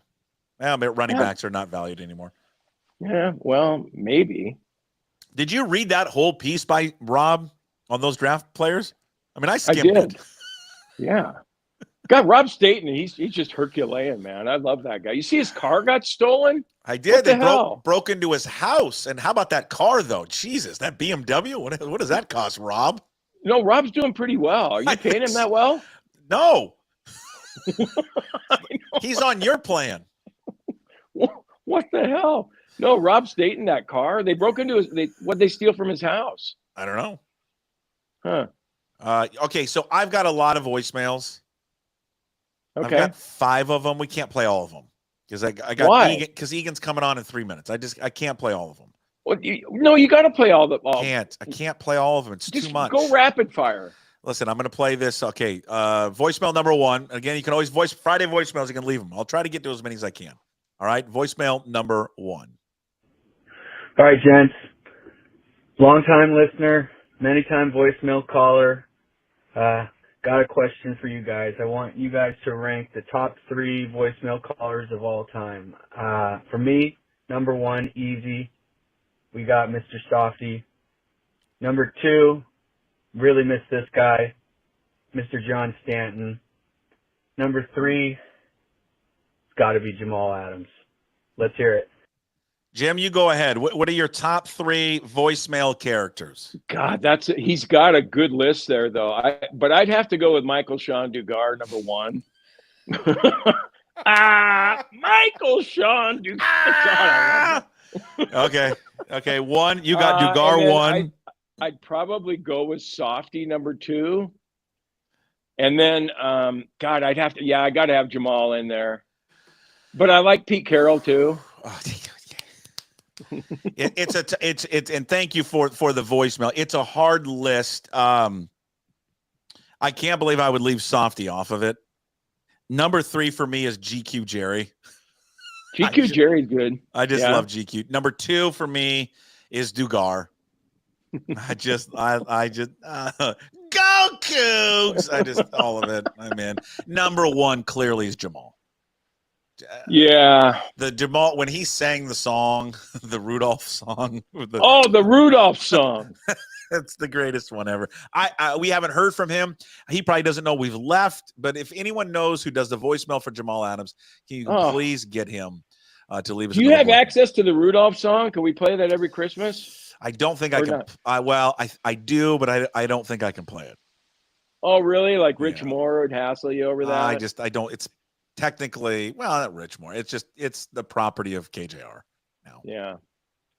So. Hey, I'm still so bitter about getting fired, even though I'm happy it happened, that I'm happy to hear that the ratings aren't good for the 10-1 show. Is that okay for me to say that? So let's get to voicemail number 2. Someone is attempting. Remember, we had our guy who did Howard Cosell. He's attempting now to do Keith Jackson. Hello again, everybody. I'm Keith Jackson. I'm not sure how both of you got through the Edward R. Murrow School of Communications, but oh, Nelly, I hope you didn't step foot in the building that bears my name. The Washington State Cougars and their scintillating quarterback, John Mateer, might have fallen on that blue turf of Boise State last Saturday, which is not the Big House, nor the Horseshoe, and certainly not the granddaddy of them all. No, it's the Albertson Stadium, a grocery store. So Cougar fans and Jim, keep your bets low and your consumption high, as the Cougars will be back just like the barley in the rolling hills of the Palouse. What do we think of the attempt at Keith Jackson? I thought it was awesome. Okay. I thought it was creative. It good. sounds like Keith Jackson, and I like the content too. Okay, the last one. I got to play the last one. No. Make Egan wait. I got to go. Egan wait. No, I got to go. Is he that important? Yes, I got to go, but this one is long. It's long. This one is long. Okay. You can play the two that you're keeping. You can play them next week. Sure. Yeah, I'll save them. They're not like time sensitive or anything. We've got a new character finally, and we know him. Let me introduce you to. I haven't even heard it yet, and I'm already laughing. Let me introduce you to Hugh Breedlove Millen. Hey guys, this is Hugh. Hey, real quick, I saw a play at Seahawks training camp. Kind of wanted to run it by you, and I wanted to leave this message on here so Jim could hear it. So Jim, you stick your hand out in front of you. We got 3 wide. Your fingers are going to be wide receivers. Okay. Your thumb is going to be Kenneth Walker. Okay. So keep Kenneth Walker out. Your right hand, take thumb to the left. Okay. Your pinky and your ring, those are going to be let's see, Tyler Lockett and Jackson Smith and Jigba. Okay? They're going to curl. So you're going to curl your fingers inward. So you got your 3 fingers remaining. Okay? So your index finger is going to be DK Metcalf. DK is also going to curl, but it's curled to a block. It's a transgressional, operative, dynamic play to create either a block for Kenneth Walker. So now you got your middle finger exposed. And this is actually just a joke, so you can just flip yourself off there, Jim. It's just a joke. Okay? And I heard you yesterday talking about the point spread changing with the Cougs. I can tell you why it changed. It's because the point spreaders were able to watch the game on YouTube TV. They were able to find the CW network. Maybe go to the sports tab, okay? All right, you guys have a good day. There he is, new voicemail character, Hugh Millen checking in. Oh, just perfect. The hand. How many times has he done the? Put your hand out here, and then this is your lineman, this is your wide receiver. Oh Jesus! Now, do you think Hugh would like that? I don't know. I was talking to him the other day at Inter Bay Eagles practice, so. I don't know. Maybe I'll share it with him. Yeah, do it. No, the only thing, it sounded like Hugh, and then the content was great, but it wrapped up a little shorter than Hugh would have. Hugh would still be talking. I mean, how many times did we go into an interview with Hugh and go, well, okay, Jim, do you got your one question ready for this next 20 minutes? I mean, oh, man. Laugh. Come on. Give me a courtesy I'm laughing. Laugh. I'm laughing. No, you kind of shook your head. No, like I'm laughing. I'm laughing. Yeah. No, you didn't go too far. We love Hugh. We love Hugh. We love him. I know. Go ahead. Get to Egan. Get rid of me. Go ahead. Enjoy your weekend. Are you playing hitting a bucket of balls today? Yeah, I got to. Man, I hit it all over the place the other day. So I got to figure out what's going on. Give me your smoking more lock of the week. Taking Michigan and whatever points are left that they're getting. Okay. Dun, dun, dun, dun, dun, I'm betting with my heart. I don't care. I'm betting with my heart. Hail to the victors. Let's go, Blue. Okay. We'll see on Monday. What do you got? You got a lock? Ooh. Yeah, I do. Oh, you like Cal, don't you? I like Cal plus 10. Yeah. Give me the Cal Bears plus 10 against the Hurricanes. Okay. All right. It's a good bet. Okay. After trashing their head coach, you're taking the Bears. So bad. See you Monday. Okay, Puck. Go Cougs. Go Cougs. There he is. Jim Moore, the go-to guy, joins us every single Monday, Wednesday, and Friday here on PuckSports. Well, we wrap up every single Friday show with a visit from the Prince of Puyallup, Chris Egan from King 5. His weekly appearance is always brought to you by Fat Zach's Pizza. Fat Zach's Pizza with 3 locations in Sumner, Puyallup, South Hill, home of the original No Big Deal Pickle Pizza. Book one of their 3 food trucks for catering, birthday parties, graduations, and corporate events. You can follow Chris on all of the platforms. You got him on Twitter, also on Instagram at Chris Egan 5, and of course catch all of his work up at king5.com. We're going to talk to Billy Joe Hobert. I don't know what happened to him. He was in the studio and now he's great. And now he's gone. Hold on one second. We got to get him. Let's get Chris Egan back on here. Hold on. I don't know why he's not being let in. Chris, Turn it around. You're in portrait orientation mode. There, that's worse. There you go. How are you, sir? I'm doing well. How are you, my friend? I'm doing great. We had a voicemail. We had a voicemailer. Just do a Keith Jackson. Oh boy, not as good. It was good, but not as good as yours. Well, and it's a Keith Jackson puck that I've used a lot, but sometimes in the news business or the podcast business, timing is everything. And this Saturday, University of Washington will be hosting Michigan, and a young man by the name of Billy Joe Hobert will be honored by the Huskies. And that brings one of my favorite Keith Jacksons of all time. At the quarterback for the Huskies, as they get ready for this Rose Bowl, is Billy Joe Hobert. No, he's not from Texas. He's from Poolaloo, Washington. Oh, Billy Joe. And with that in mind, Puckett, happy Friday to everybody in the podcast world. I just want you to do Keith Jackson the whole time, just talking about Billy Joe Hobert to Joe Kralik, touchdown Washington. Oh, Joey Kralik. One was from Sumner, one was from Orden, but Egan says they're both from Puyallup, Washington. I don't understand. Somehow they got into school because that's what Puyallup does. Which I would argue, Puck, and I know you got to drop sponsors and all that, and we can get into this. I think that was the greatest high school football team of all time. But, Puckett, you know what time it is. It's time to pump up the podcast. I thought you were going into some time to pump it up. No, we've done it. I've already before you're brought to you by Fat Zach's Pizza. We got the read. Good. We got the read already out of the way. You're so good. You're so good. Who was on? You said that's the greatest high school football team you've ever seen. Quarterback by Billy Joe Hobert. God, just a great Billy name. Joe Hobert. Who else is on that team? State champions back then. Puck. They played at the King Dome. The King Bowl. The King Bowl. They played Gonzaga Prep. A lot of people thought that team from the East Side was unbeatable. They knocked off a Snohomish team in the semifinals. And Puck, this is what I love, old high school football days. And when we say old, this is like the 1987 season. They take out Snohomish, the Panthers, in the Tacoma Dome. And that place was sold out for that game in the semifinals. They go to the King Bowl, and they win the state title. And Billy Joe Hobert, my mind, probably one of the greatest high school quarterbacks of all time. And then you put on that team, they had a receiver by the name of Danny Thurston, just an incredible all-around athlete. He was a wide receiver, had offers, I think, to Eastern Washington. They had a lineman by the name of Tom Gallagher that played at the University of Washington. They had a guy by the name of Steve Wolf that went to Washington State University. Both those guys were on the line. They had a kid by the name of Rob Roscoe, who was the tight end, was just phenomenal.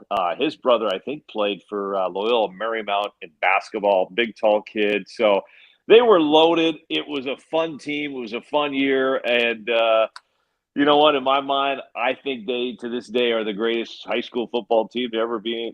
Mike Heward was the coach of that team. Heck of a coach. Damon Heward, I believe, was like a backup tight end, I want to say. What was the progression? Was the progression Billy Joe to Damon to Damon went Damon to a young man by the name of Darren Erath, who actually became Western Washington's greatest quarterback of all time, broke like all the records. And I think Erath actually led the Vikings to 2 King Bowls. And then it went Brock, and then it went Luke Heward. Yeah, was the progression of the quarterback high, as they used to call it. Do you think Mike Heward was like, "Hey, honey, why didn't we pump out another kid so we didn't have to have Erath?" what do we do? Well, you'll love this, Buck. This is where I knew how good Erath was. The Hewards obviously went in the NFL, played for the University of Washington. One of them went to North Carolina. Luke is still a coach to this day, but we would play this Turkey Bowl game several years after their days in the NFL.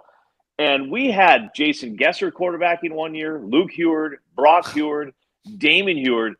But and I would argue the best 2 Turkey Bowl quarterbacks were Erath and Jason Gesser. Those 2 guys just knew how to play Turkey Bowl football, and it was fun to watch those guys. I mean, it was amazing. We'd have this Turkey Bowl, like 90 people would show up, and like 60 of them played in the NFL. And I still remember to this day, Brock Heward dropping back and firing like he was playing for the University of Washington and broke the ribs of King 5 weatherman Chris Warren, because he threw it so hard and it just hit him right in the ribs. And Heward's back there like, you got to catch it, Warren. And he's like, dude, I do weather for a living. I don't play football. So I miss those days. But you know what happens, Puck? You get in your 30s, your late 30s, hamstrings start getting pulled. Oh God, I played one 2 years ago. It wasn't good. It was not good. I just begged, can I just be permanent quarterback just so I don't have to run? Well, we would start getting these calls from friends of mine like, hey, Egan, I'm going to just come and watch this year. I'm like, what? Like, they just, the injuries, nobody wanted to get injured. So, but it was, we did that for about 10 years. It was fun. And I'm excited for Billy Joe Hobert. It's great. It's a great honor.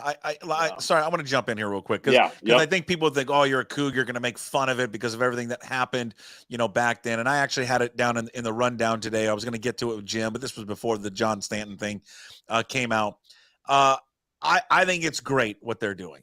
I really do, because his past is what his past is. Mm-hmm. But there was nothing that he did that affected anybody else really other than just himself, right? It was self-inflicted. And I think a lot about like Ryan Leaf. Like Ryan Leaf's issues were self-inflicted. But what he did for the program, what he did for the football team, like that stuff should be honored. He should never be ostracized from the university. I don't know if if Billy Joe, probably for a period of time, he was ostracized from the University of Washington. It felt like it, Puck. For sure. Yeah. But think about this, what he got ostracized for. Now, I read the piece today with Mike Varell. I'll be honest, I don't know all the details. I don't know if the loan actually was legal or not legal. That's besides the point. But think about it in today's college football, where a guy got suspended, a program, among other things. It wasn't just that. We did have a football player named Donaka Smith selling AK-47s out of the shell house. Let's just make sure we point that out as well. But, he gets suspended for taking a $50,000 loan.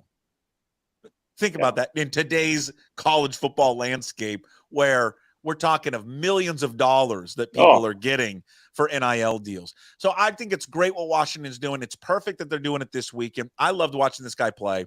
He's a huge fabric of that team, especially that period of that team, because he was from here. He grew up 30 miles away, and he was old school. Billy Joe Hobert was blue collar Seattle, blue collar Western Washington, which right now is not blue collar anymore. No, and let's be honest, Puyallup goes next to Billy Joe's name, but I know there's a lot of people in Ording that claim him, and rightfully so. He had a lot of family growing up in the Ording Valley. Did Puyallup take him out of Ording? They don't do that where they get people to – right? Puyallup doesn't do that. I don't know. But I plead the fifth. They would never.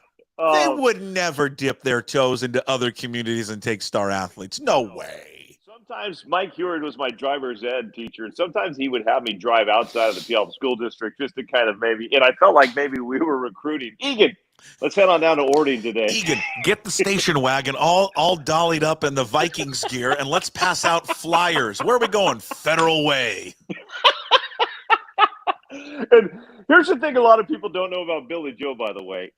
Yes, Puck, he is – go back to this. I'm so proud the Huskies are doing this. And he lives in California, but he is so proud to be from the Pacific Northwest. And I did something regarding the Puyallup Fair, and I was singing the song, and he literally texted me. He's like, Egan, am I singing that wrong? Because this is how I have it going. I'm like, no. I had too many margaritas, Billy. You're singing it the right way. Like, he was concerned he was singing the fair song the wrong way. So this guy loves the PNW.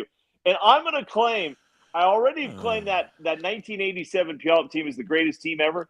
Billy Joe Hobert, in my mind, could be one of the greatest all-around athletes to ever come out of the state. These are my unofficial records. He has the longest drive in the history of High Cedars Golf Course. This guy could hit a golf ball farther than anybody. He could compete with John Daly. He's hit a softball farther than anyone I know in the 50-year history of co-ed rec men's softball. He hit this thing, I swear, 500 feet. It hit a warehouse down at the Puyallup Rec Center that nobody's even come close to hitting before. He played baseball. Some thought he could have played Major League Baseball. He played on one of the greatest Puyallup high school basketball teams of all time. He was a rebounder. He was a role player. And then, yeah, he did football. But this is the guy, Puck, that could pick up darts, and he'd go beat you in darts. He could pick up, a pool cue, and he'd beat you in that. The only thing he couldn't beat me in is pickleball, and he'll admit to that. But the guy was an all-around athlete. And what I love more is when I go on social media and I see his kids saying things about him. And what's happened recently, it sounds like he's become a pretty good dad as well, too. Good. So, I'm excited. I hope Husky Stadium, it's going to be sold out Saturday. The place is going to be rocking. He deserves a big ovation. I think he's going to get one.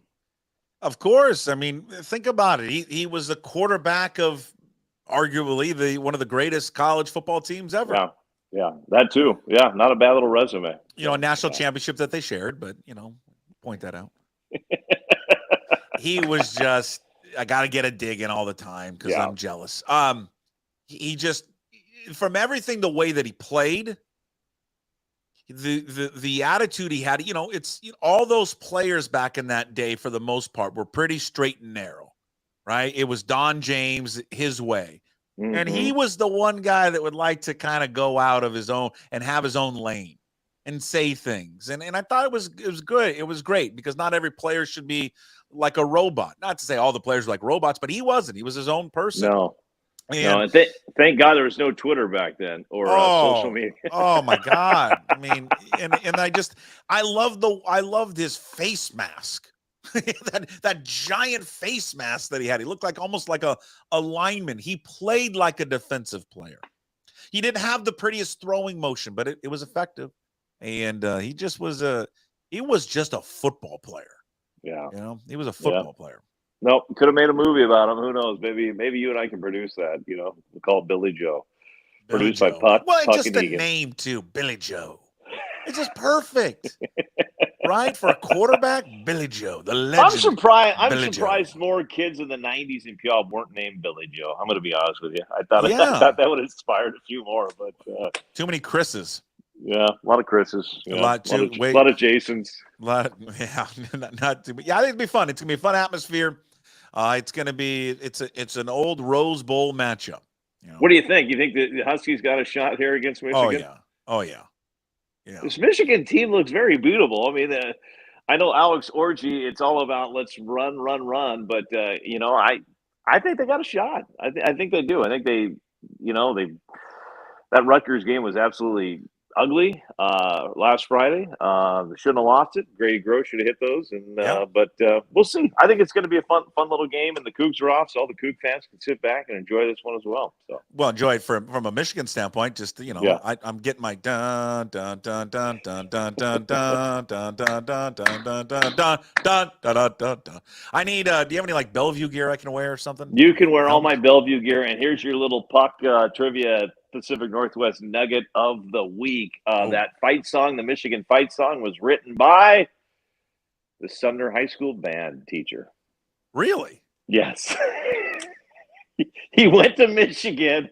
He played in the band there. He played band at the Michigan hockey games and the football games, and somehow he came up with this song and wrote it, and his name is on it. I think it's I believe it's Joe Carl. I'm blanking here on the podcast, but how long has it been around?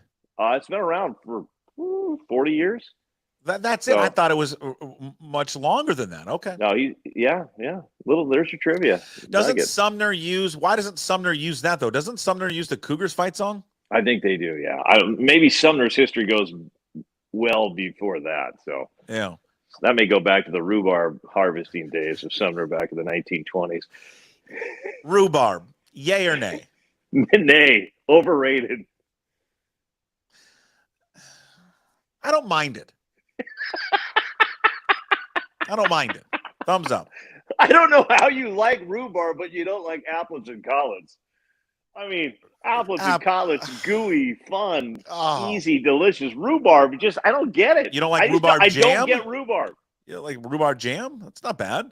Rhubarb is kind of like crows to me. I don't get it. I don't know. They're out there. I don't know what they're doing. Crows. You don't F around with a crow. Have you seen Puckett? Have you ever seen a baby crow? By the way, no. Deep thoughts, huh? I saw a crow last year because we have a bunch of bunny rabbits in our neighborhood. I saw a crow come off the power line and murder a baby bunny in front of me. Oh, just wow, with its beak and just Yeah, those crows are smart. You don't want to mess around with them. All right. Those crows they're probably listening to the podcast right now. They probably, that crow, I'm going to get that fat kid. Right when he comes out, let's take him out. You brought up the fair. Do you know on this day today, 1900?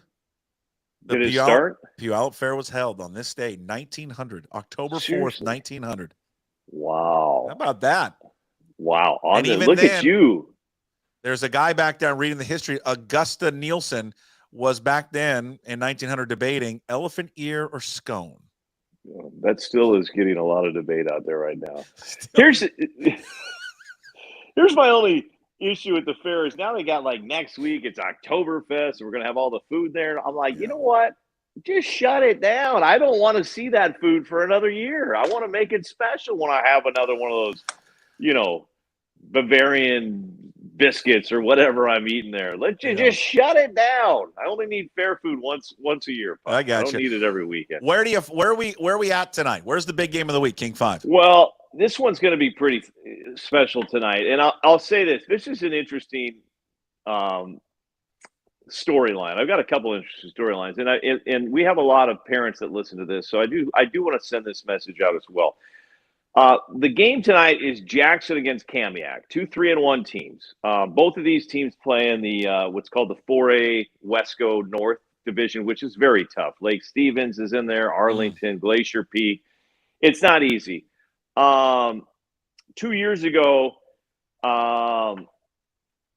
Jackson was 0-10 Puckett. They were struggling. The program was kind of having troubles finding its identity. Jackson's always had a pretty good basketball program through the years, but football over the last 5 years has not been good. The sophomore class decided to get together and says, let's change the culture. Let's do something about this. And the parents also got on board as well. And this is where I say, as parents, you got to help these coaches out in high schools, okay? They can only do so much. They only get paid so much. And Jackson High School, I tell you, I've been in a lot of high schools. Their booster club there's a couple people working this booster club that need shout outs. They have been phenomenal, like texting me, emailing me, Egan, we got this for you. This is happening here. This is for you. And they're doing it all for the kids. A lot of parents will sit back, Puck, and say, why don't we have this? Why does that school do this? Why do they got that? How come we don't do that? How come that school? Stop complaining and get out there and do something about it, okay? You want your school to be great. You want a bunch of fans to show up. You want to have barbecues and tailgates. You go do it. Go do it. That's what they're doing in Jackson. The place will be packed tonight. Kids are having fun. They got tailgating. The parents are involved. It's awesome. Now I go to that sophomore class, and a young man by the name of Will Turpin, wide receiver for Jackson High. He was one of the leaders that says, we've got to change the culture. We've got to do it. We got to hit the weight room. We've got to recruit more kids in our own school to play football. So Will started this whole turnaround. Will had a great junior year, wide receiver for Jackson. Gets to his spring season. He's fired up. He's ready to go. Will gets handed some bad luck cards. Will finds out he has leukemia. Will has to undergo a lot of therapy, spends a lot of weeks at Seattle Children's. Will could have just not shown up this year, Puck, because he's going through a lot. It's not easy to battle cancer. He could have played the why me game. Why did I lose my senior season? I was the big reason this team's rolling now. They're 3-1. Will's not doing that.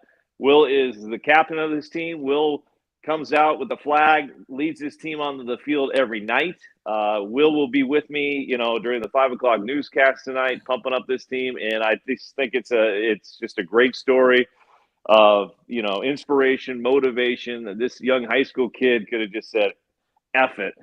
I'm getting cancer. I got dealt a bad hand and I just lost my senior season. I'll never play football again. No, he's not. He's like, I'm going to help this team have a great year and I'm going to lead this team. So my shout out to Will Turpin, young man. I haven't met the guy in person yet, Puck, but everything I've read about him, this is what it's all about. This is why I love to cover high school sports, is to be able to share these stories, because this kid sounds pretty special to me. So. That's why you're the best at doing it, my friend. You really are the best at doing it. And I just think when I hear stories like that, and we always criticize the younger generation. Mm-hmm. They do this wrong. They're not, and we're all guilty of it. They're not they're not as tough as we were. You hear stories like this, and you just think you sit back and go, we're going to be okay. Because there's a lot of people out there like Will Turpin that get it, that understand it, and what a great outlook on life, and just being handed a real crappy deck of cards. Yeah. So my best for him. I hope recovery goes well, and it's going to be great to meet him. And congrats to both these schools, Jackson, Kamiak, both doing it well. And I do love. I've heard that phrase, by the way, Puck. They're not as tough as we were back then. You know what? I'd love to find one of those kids from the '60s and '70s that would have had a little phone in their hand that said, "You know what? You look crappy in your jeans today," or you know what? Hey, fat guy. You know what? These kids got to deal with this crap all the time, Puck. They do. So terrible. I'm sorry. It's different levels of toughness. Different levels of toughness. Yes, I agree. You go serve for our country, protect our country. The men and women that are out there fighting wars. That is another level of toughness. And these kids, a lot of them don't know about that yet, and hopefully they never will have to. But you know what? There's a lot of tough kids out there nowadays, and we got to honor them and salute them. So. I agree, 100%. Where you got weekend? We're that game tonight, and then we're doing probably the Huskies, Seahawks. What do we got on? Huskies, Seahawks. We got We got an hour-long pregame show, so the entire King 5 sports team will be there. It's so we have that. Then we got the Seahawks. Hour-long pregame for what? For the Huskies in Michigan, 3 to 4, and then the game's on King 5. Oh, you're doing a pregame show. Because we're now, Puckett, welcome to Channel 5, the home of the Huskies, the Big Ten network. Oh, that's right. I forgot. Yeah. What's on the pregame show? Who do you got? Well, we got Damon Heward dropping some dimes. I'm hoping Billy Joe Hobert will join me live. I also love this. We have like 5 people in the newsroom like, Egan, you got to get Dubs with you. I go, everybody, every time you keep saying get Dubs or get a mascot, it's good for like 10 seconds. They don't talk. You can't interview a mascot. Do they know that? They're news directors. They're not bright sometimes. So, we got, I think Leah Pizzetti will be out in one of the boats tailgating. So she'll be doing weather from.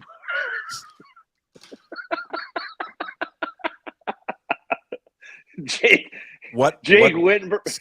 Stop. What boat and what time? She'll be out in the log boom. I'll be there. Puckett's going to be on that big boat. Fan of Leah. I figured you would be out on that boat. And then we get ready. I don't know about you, Puck. Sunday, I've never seen more hype over a team after a loss than this team. The Seahawks? The Seahawks. Oh. And I also love the fact, if you go to that post-game press conference with Mike Macdonald, somebody asked the question, about Geno and DK having this great game, and they were good. But we lost. He's not a man. He's not verbose, that Mike Macdonald. Man. But that's not why you got him. I get it. Yeah. No, so I'm excited to see that game. And then Puckett next week, the Kraken tip off the season. So, it's a busy time around here. It's going to be fun. And, gosh, you throw in an NBA team next year. I don't know how we're going to do it, Puck. I tuned in the other day, the last preseason game, to see my good friend Ian Furness's debut on the Kraken Network. Mr. Hockey. He was great. He looked wonderful. He nailed it. They finally made the correct hire. Ian Furness on the Kraken Hockey Network. Yeah, I'm excited for Ian. This is a guy, I believe, hard. I always tell everybody, work hard, learn everything. It will pay off. Yeah. And you hear these stories, you got to be good looking to do this. And I'm not saying Ian's not. I'm not saying you're not and I'm not. But you guys. Hey, Ian, did you hear that? He doesn't think you're good looking enough to be on TV. It's great to see guys like Ian who are obviously, look challenged to get on TV. Jesus, man. I didn't say that. You're putting words into my mouth, Buck. What I'm saying is hard work pays off. This is a guy that spent many nights calling Portland Winterhawk games. This is the guy that was grinding, doing silver tips, doing T-birds. and he knows his hockey, and it paid off. And did it all with a giant wart on his face and not good looking. I mean, somehow that's going to turn into a bad Instagram dump for me. I'll be honest with you. I'm not the biggest hockey fan in the world. The reason I will tune in is just to watch him. I mean, that's just to watch Ian. Yeah, just to watch Ian do his thing. They got to yeah. figure something out though, and I was going to send him a note, but you're part of the network, right? You work there, so you're part of all of it. You got to where they do their studio, the show. Yeah. They got to rope it off so people just can't randomly walk up. I'm watching it, and people are walking up from their seats. Guy's looking around. He's got a beer, and he's like, "Hey, I'm on TV." It's like one guy. It's a learning process. It's a learning process. Alice? What's Allison's last name? Lucan. Lucan. Yeah. Okay. There's like one guy, I think, like almost like sat in her lap. It's like, well, they're learning. It's preseason.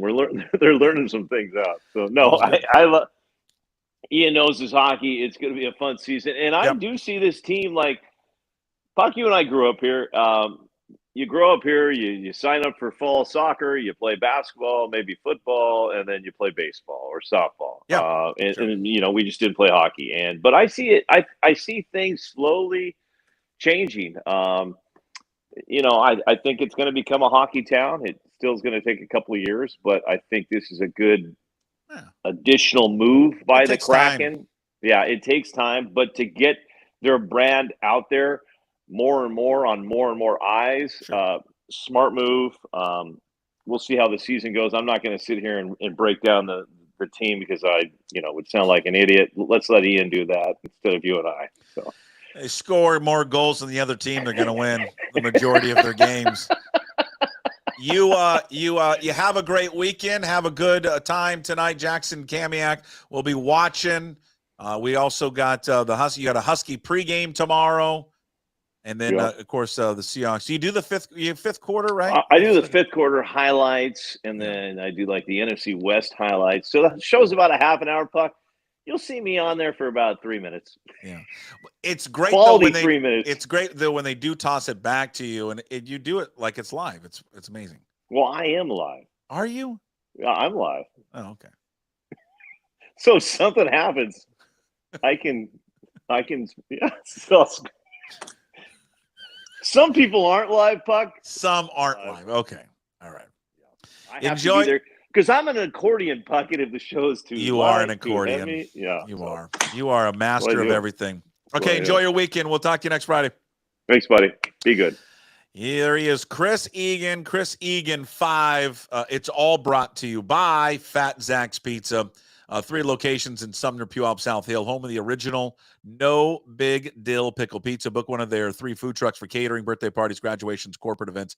Find Fat Zach's Pizza on Facebook, Instagram, and, of course, fatzachspizza.com. Follow Chris on Twitter and Instagram at ChrisEgan5. All of his work up at king5.com. In case you missed it, it will be up later on YouTube.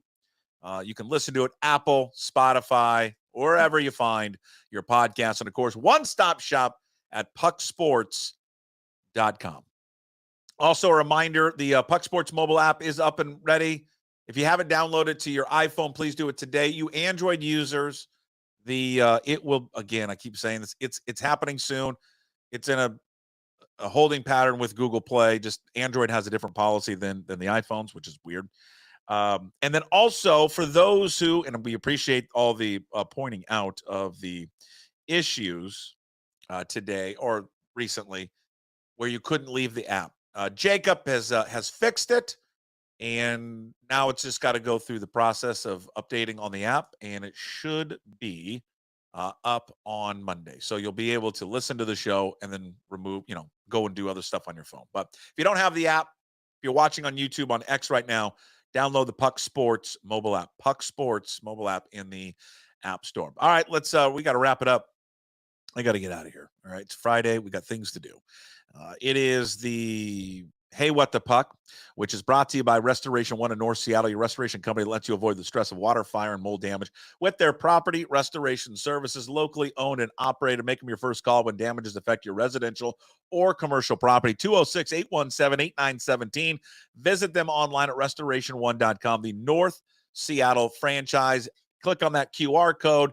It's going to take you right to the website. Seahawks. The Seahawks, again, we did this the other day. First month of the season, to me, has just been a glowing success for them. 3-1. The way that they have won games, the way that they have looked, even in the loss to Detroit, to me, they looked real good even in that loss. Despite, the defense giving up all the points that they did in yards. And you have to take into account the players that they were missing on that defense. What I like about it is there was so much uncertainty with this new regime coming in. Mike Macdonald had never done it before. Would he be a good head coach? Would he understand, all the small and little intricacies of being a head coach? And just so far, so good for Mike Macdonald. It's got to be amazingly hard for Macdonald and for anybody to go and replace someone like Pete Carroll. You are replacing a legend in this town. A guy who won a Super Bowl, should have won 2. He's the greatest coach in franchise history. You're a first-time head coach. You're 37 years old, and you walked into a situation and you wanted to not just change the culture. You wanted to add on to the culture. We get the whole picture gate thing that happened, but so far, so good for him.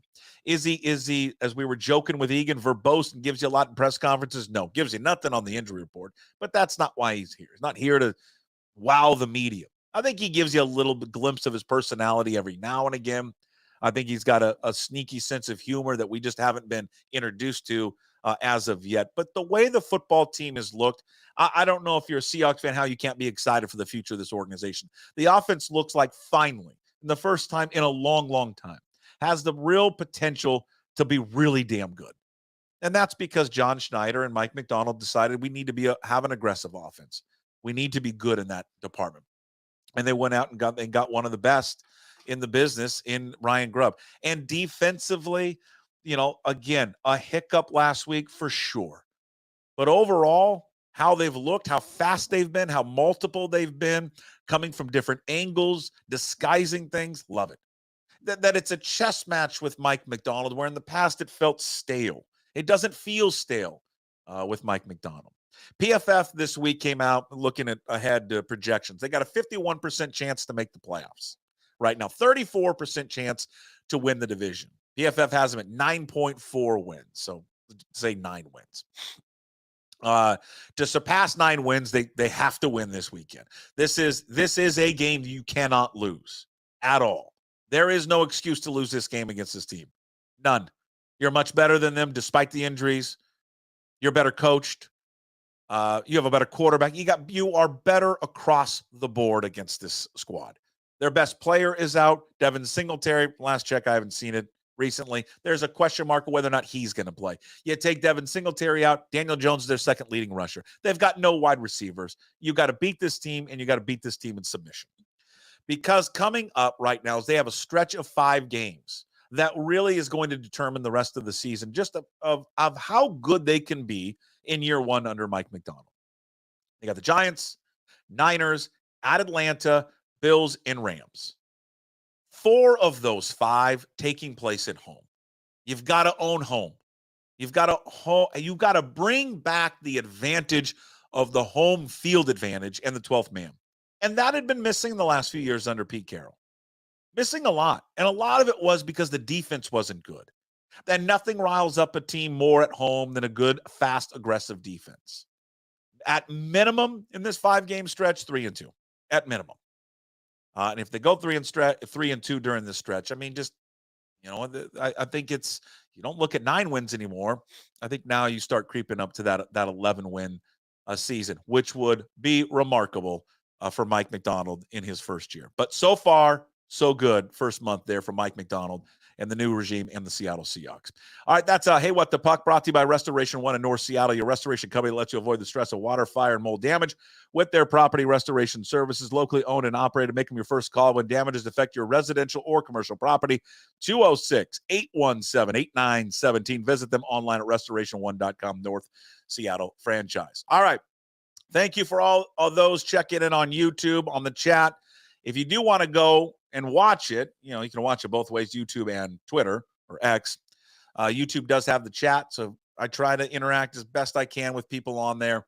And then, of course, the PuckSports mobile app. Download it to your phone. You can listen to it as you're in your car. Plug it in. It will be on Apple CarPlay soon, but you can listen to us on the move and on the go. So please download it today. You listen back on the podcast, watch on YouTube, and listen on Apple and Spotify and other podcast platforms. Please, please, please, please like and subscribe and leave comments. It all helps the business. Everybody enjoy your weekend. Have a tremendous weekend. I think it's going to come back. The best worst post-game show, or excuse me, the best worst halftime show should return on Sunday. We didn't do it last week, Monday Night Football, but it should return on Sunday. And we'll talk to you then. And then we'll also talk to you on Monday. Everyone have a fabulous weekend. Thanks always for watching and listening. We'll talk to you soon. As always, promise to be better. No shirt, no shoes, no dice. Would anybody like to smoke some pot? Yeah. I was born to love you. I was born to lick your face. I was born to rub you. But you were born to rub me first. What do you need my address for? We'd like to send out a mailer. Mother of mercy, I don't speak Japanese!